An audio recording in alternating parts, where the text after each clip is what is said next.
InvestorIdeas.com podcast.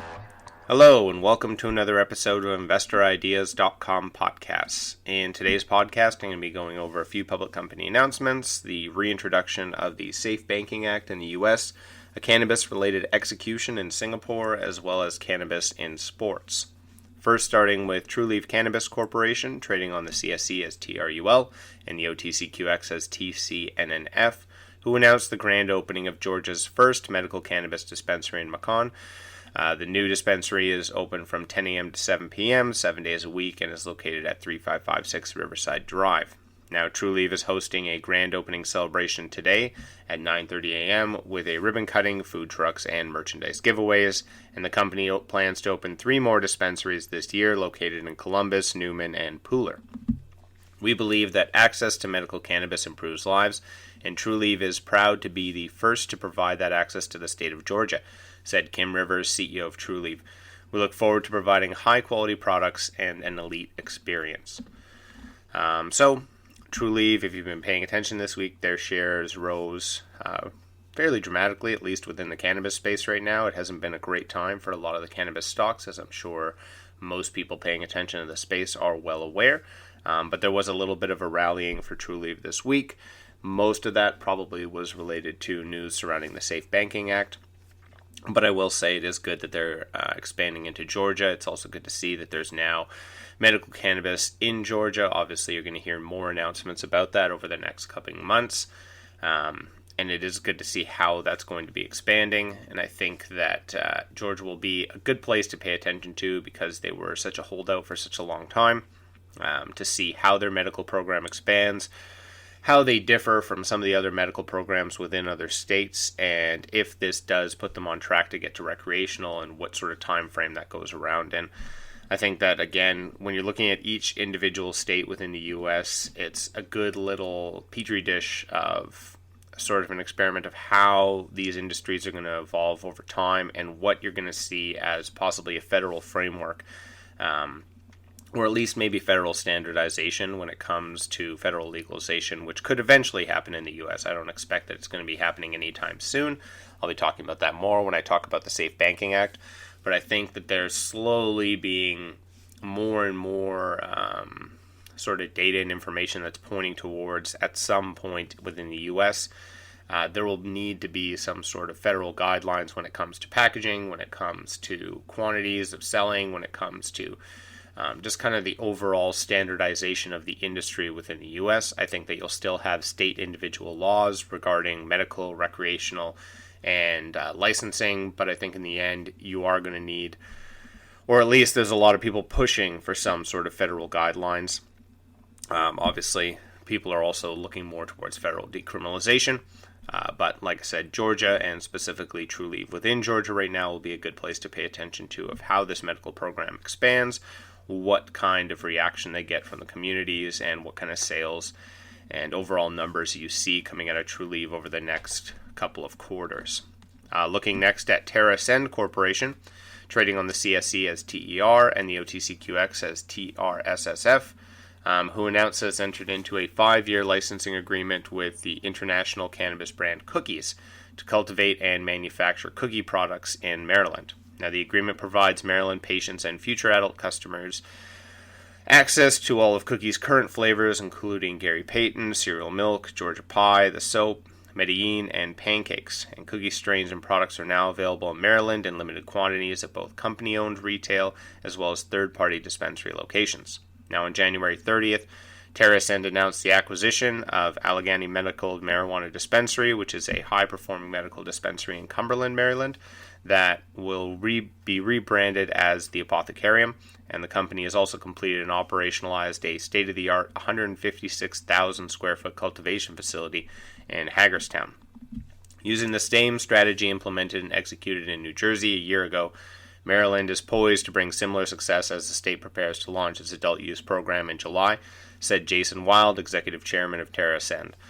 TerrAscend is excited to extend this partnership and bring Cookies' full menu of high-quality genetics to Maryland, and we look forward to providing patients and future adult-use customers with more of the world-class products and experience they deserve.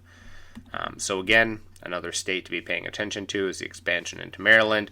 I do like seeing from TerraSend Corp that they are following somewhat of a recipe as far as how they're entering into states, what kind of agreements they're going to be looking at, and how their strategies are sort of deployed.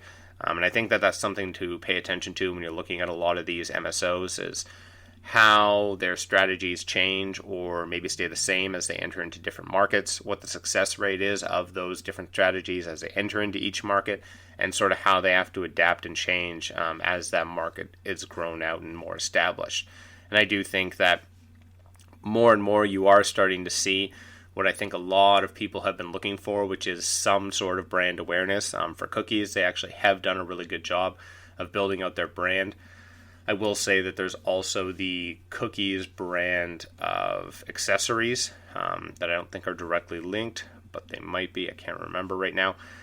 But even still, I think that in general, those two things working together, of having the accessories brand and then also having the actual cannabis brand, is starting to build it out.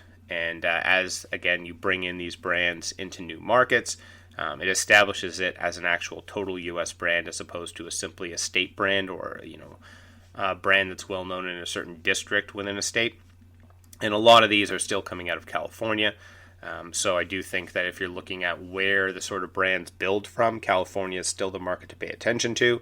Nevada is doing pretty well and is quite established these days, but doesn't have quite the consistent market that California does have. And I would say that if you listen to any of the interviews we've had in the past with different dispensary owners or cultivators or business operators in California, a lot of what they talk about is the fact that it's just such a hyper-competitive environment that in order to succeed and survive, you kind of have to be the best of the best. And because of that, when you go into other markets and other states, it's kind of a guarantee that that brand will carry forward and that it'll be fairly successful because it's already been very much tested out within the landscape of the California market. So I do like seeing, like I said, from a MSO standpoint, that these companies are trying to employ similar strategies, seeing what works, and trying to bring that success into new markets. And like I said, there's a few markets like Maryland and Georgia that it would be good to pay attention to over the next couple of quarters, because they are going to expand a little bit. You're going to see more companies enter into those spaces, and you are going to see, again, what kind of succeeds within what markets. Although I think in general now we're starting to see that there's a pretty basic recipe for success and a basic recipe for failure. And I think most of that's pretty well known to most of these companies by now. So you are starting to see them just avoid certain issues in the past that they would have kind of jumped into head first. You are seeing a little bit of a slower and more cautious approach into each of these new markets, which I think is a smart thing, and in general is only going to benefit the consumers and the companies as well, because it just makes it seem very legitimized. Now, one of the major news stories that has seen a lot of cannabis stocks rallying was a group of bipartisan lawmakers who have reintroduced the Secure and Fair Enforcement Banking Act in the House and Senate on Wednesday, after the legislation designed to free up banking services for the cannabis industry stalled in last year's Congress. Now, the bill, which has been tweaked since the last session, was introduced by Senator Jeff Merkley, Senator Steve Daines, Representative Dave Joyce, and Representative Earl Blumenauer. Now, if the critical and banking financial protections advance through committees, they could see a vote in the Senate floor for the first time, and the bill, which has always had strong bipartisan support, passed in the House 7 times previously. Now, that kind of should tell you what the potential success of this is going to be, is that this has been a story we've heard about a lot, and I'll continue to go on, but obviously, as much as there's a lot of support and a lot of optimism surrounding this bill, it's been something that's been discussed several times in the past. It's been something that has been pushed almost to the Senate floor many times in the past, hasn't gone there, and we don't really see any traction once it leaves the House. Again, it's been passed 7 times previously. For the first time, we have a path to safe banking to move through the Senate Banking Committee and to get a vote on the floor of the Senate, Merkley said in a statement. Let's make 2023 the year that we get this bill signed into law so we can ensure that all legal cannabis businesses have access to the financial services they need to help keep their employees, their businesses, and their communities safe. Now, Senate Majority Leader Chuck Schumer expressed his support for the legislation on Thursday and said he would make sure the legislation included criminal justice provisions when it reaches the floor. Now, this would be where some of the people who have been paying attention to the Safe Banking Act would add a lot of skepticism and comments, because this is kind of the problem when you're looking at why this bill hasn't passed in the past, is the fact that every time it starts to get some success, it gets the bipartisan support, there's either people from the Republican Party or people from the Democratic Party who start pushing in extra elements. Chuck Schumer, unfortunately, as much as he's been one of the main ralliers of this bill, has also been one of the main issues when it comes to this bill's success. Always trying to push through criminal justice reform provisions, which unfortunately do not gain the same bipartisan support. And this is where you kind of have to ask the difficult question of, do you want to get a small short-term success, or do you want to aim for the grander success and possibly fail? And it's something that when you're looking at cannabis legislation has been an issue many times in the past, is often doesn't matter whether it's Republican side or the Democratic side which does this. Both parties have been guilty of this, which is basically over pushing or trying to add in extra sort of addendums or different pieces of legislation attached to this bill. Now, if you're just pushing through safe banking, I think most people are in support of that. But the problem every time becomes, well, we also need to include something about criminal justice reform. We also need to include something about decriminalization. We also need to include something about this, that, or the other. And that's usually where you start to lose the support, and that's usually where this whole bill falls apart. So stocks like Trulieve and TerrAscend saw their shares rise by double-digit percentages, and the bipartisan nature of the Safe Banking Act's reintroduction appeared to boost hopes to basically offer some relief for the industry. The Safe Banking Act will provide urgently needed relief to the cannabis businesses of all sizes and act as a stepping stone to broader reforms, said Matt Darren, CEO of multi-state cannabis operator Curaleaf Holdings, in a statement after the bill's reintroduction. This legislation will save lives and livelihoods, and it's past time that Congress addresses the irrational, unfair, and unsafe prohibition of basic banking services to state legal cannabis businesses, said Blumenauer, founder and co-chair of the Congressional Cannabis Caucus. So, again, it seems like this is a news story that has repeated itself several times over the last few years. We heard this in 2021, in 2022, and even early in 2020. And no matter how this is discussed, no matter how this is put forward, we kind of see the same sort of Charlie Brown football pulling out scenario every time, where yes, it'll pass through the House, yes, it'll seem like it's on its way to the Senate, and then something will happen. Again, some sort of addition will be added to this, or there will be some sort of other disaster or something that comes up to either get people to ignore this bill or not have the time for it, or again to kind of overreach and delegitimize the bill. So I think that while it's very good to see some optimism return to the cannabis sector, to see some stocks rallying, to see some interest from investors, to see some optimism overall, I think that people should be very realistic and sort of skeptical of how far this is going to go until we actually see this go through the Senate. I wouldn't really hold my breath for this. And the next two stories are going to kind of illustrate that even though there's a lot of people who are attached to the industry or who use cannabis or who understand the value of cannabis, who think it's so obvious that this should be put through, it's so obvious that this should be accessible. We have legal businesses in the U.S. The next two stories about a man being convicted and executed in Singapore, as well as a U.S. athlete having her medals taken away, kind of exposes the reality, which is that no matter how much you get kind of stuck in the cannabis bubble of believing that this is going to be everywhere, I mean, obviously, it's just great stuff. Why would people not want this? The vast majority of people, and especially people within government positions around the world, are still really hesitant, if not outright against cannabis in all possible scenarios, and are willing to go to pretty harsh extremes to prove that. So, in a recent story from CNN, a Singaporean man was convicted of trying to traffic around 2.2 pounds of cannabis and was executed on Wednesday, a sentence that has been heavily condemned by civil rights groups and campaigners, as well as those within the cannabis industry, for its severity at a time when many other nations, including neighboring countries, have adopted a more lenient approach towards drugs and capital punishment.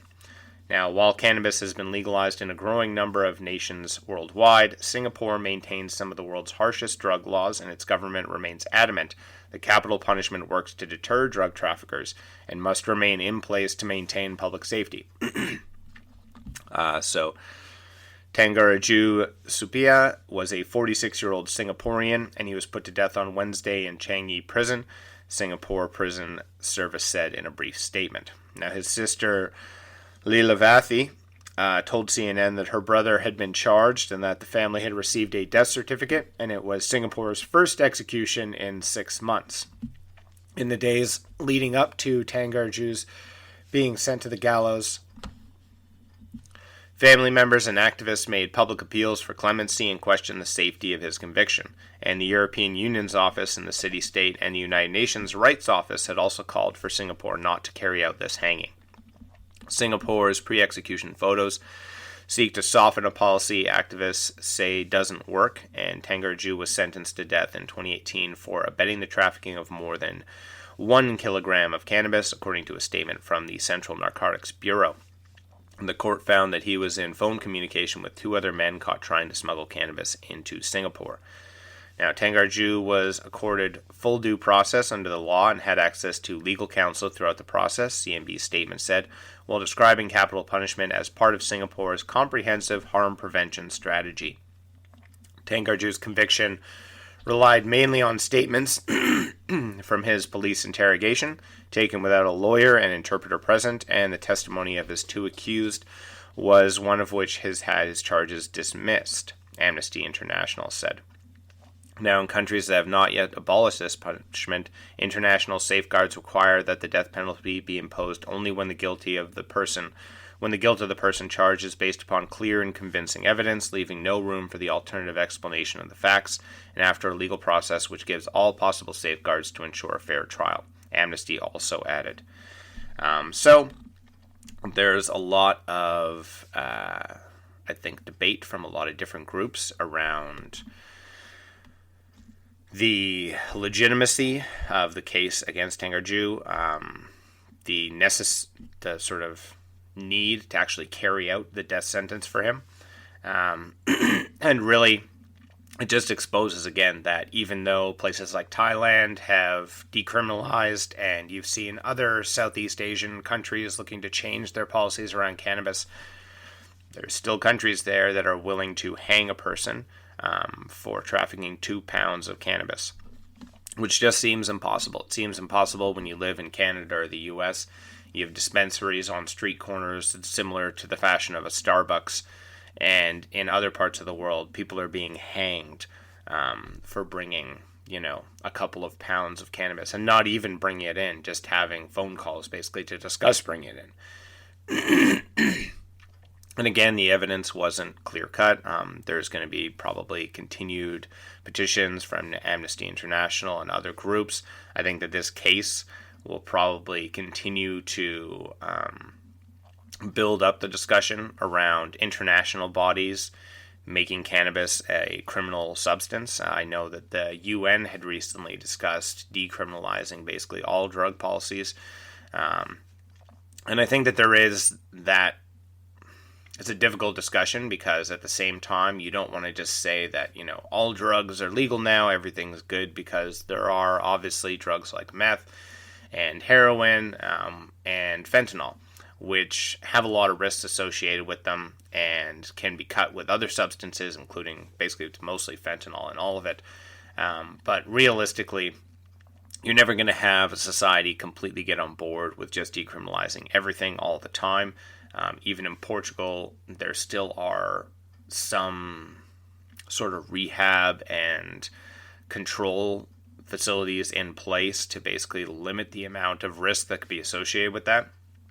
And I think that you have to kind of look at it as a neighborhood by neighborhood crisis or problem that needs to be looked at. Is in some neighborhoods they can kind of have different drug policies than in others, similar to like a state by state policy in the U.S. And I think that each country will adopt its own sort of legislation, but it's pretty dark to realize that people are still getting killed, publicly hanged, for bringing in cannabis to a company or to a country, especially when, again, there's multiple countries surrounding Singapore that have adopted a different policy. And hopefully this does push international bodies to say, it's enough of this. We need to radically change our policies around cannabis specifically. I don't think you need to, dramatically try to overreach and say everything's legal all the time now in every country. I think that you're going to get too much pushback on that, but I think that it's pretty easy to find enough justification, enough data, enough science, enough medical testimony, all over the world to basically say that, yeah, cannabis should definitely be treated as some sort of medicine, maybe an under-the-counter pharmaceutical, a prescription pharmaceutical. I think is, at the very least where it should be considered is, yes, you need to maybe get a prescription for it in most parts of the world, but this isn't a dangerous substance. This isn't something that you need to have, sort of public health and safety standards about. This is something that's pretty generic. It causes less deaths than aspirin. So if we're going to make aspirin available all over the world and cough syrup available all over the world, I'm pretty sure you can make cannabis available all over the world. But again, as much as there's optimism surrounding things like the Safe Banking Act and cannabis is going to be federally decriminalized in the U.S. and it's going to be legal all over the world, etc., this very much exposes the reality. A person lost their life because of this, which again just seems impossible when you're sitting around getting high to think that a person's dying for this. But it's also the same type of impossibility when you think about the fact that, again, as people are buying weed from a dispensary, there's people in that same state who are in jail and possibly have served anywhere from 5 to 10 years and up for cannabis-related offenses while people are selling and buying weed in the same state. So that's a reality in the U.S. That's also a reality in Canada, is we have people who are still getting arrested for cannabis-related offenses. We have people who are still in jail for cannabis-related offenses as we're all smoking weed and talking about weed and talking about the benefits of it and all these things. There's people facing real consequences for these drugs and basically trying to push for more access to them. So, in other recent news, U.S. long jumper Tara Davis Woodhull has been stripped of her recent national indoor title and hit with a 1-month suspension after a positive test for cannabis, said the U.S. Anti-Doping Agency, who announced on Tuesday. Now, the U.S. ADA said Davis tested positive for THC, a chemical found in cannabis, and her positive test was from the result of a sample collected in the competition at 2023 U.S. Track and Field Indoor Championships in Albuquerque, New Mexico on February 17th, the same day she had won the title with a jump of 6.99 meters. Davis Woodhull, 23, has already completed her suspension, which she began serving on March of 21st. Now, the positive test means that Davis Woodhull lost her title, as she was disqualified from all competitive results obtained on the subsequent day, including forfeiture of any medals, points, and prizes.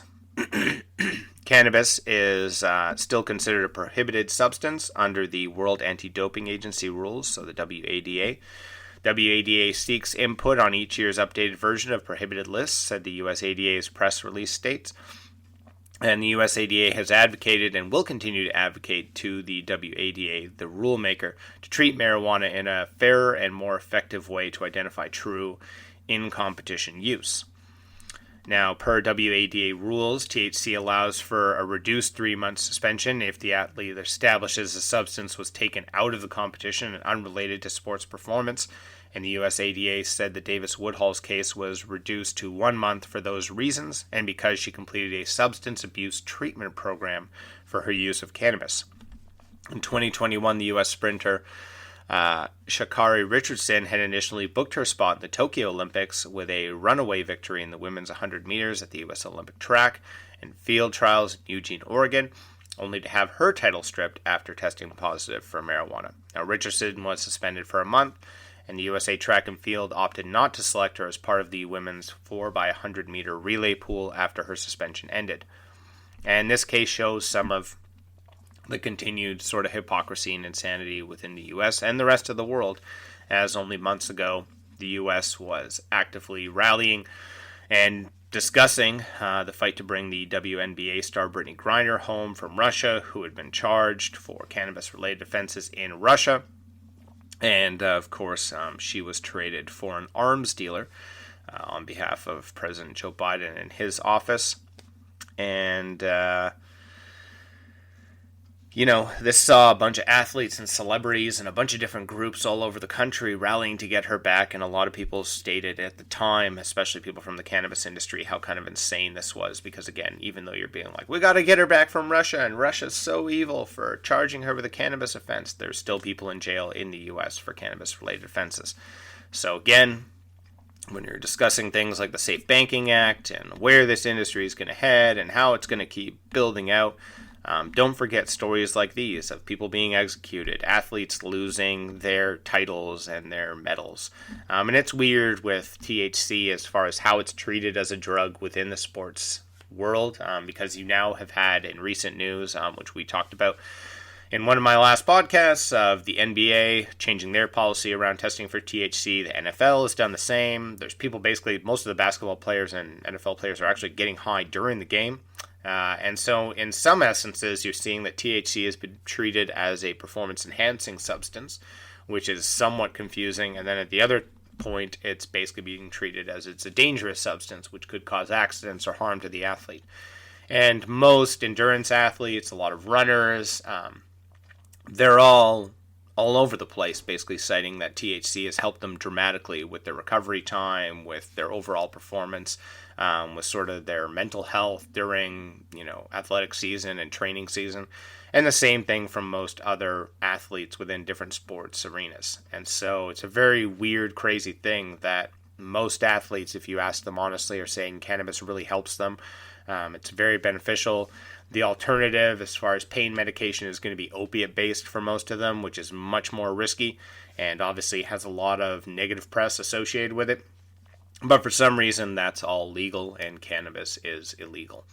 And so, again, when we're looking at where this industry is going to head, and I myself am often caught up in the optimism of cannabis is going to be everywhere and it's going to change society for the world, and we're just going to live in a different world now because cannabis is going to replace alcohol, and our social culture is going to be different and our medical culture is going to be different, and there's all these great optimistic ideas.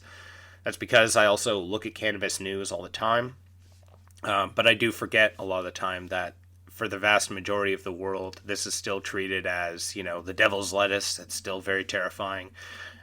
Keep it away from your children. Keep it away from everybody because it's going to kill people. And in some instances, like in Singapore, it technically does. So definitely disturbing realities to face. That's all for today's podcast. Enjoy the rest of your day. That's all for today's podcast. Podcast is now a certified word trademark on the blockchain through Cognate Incorporated's CM certification.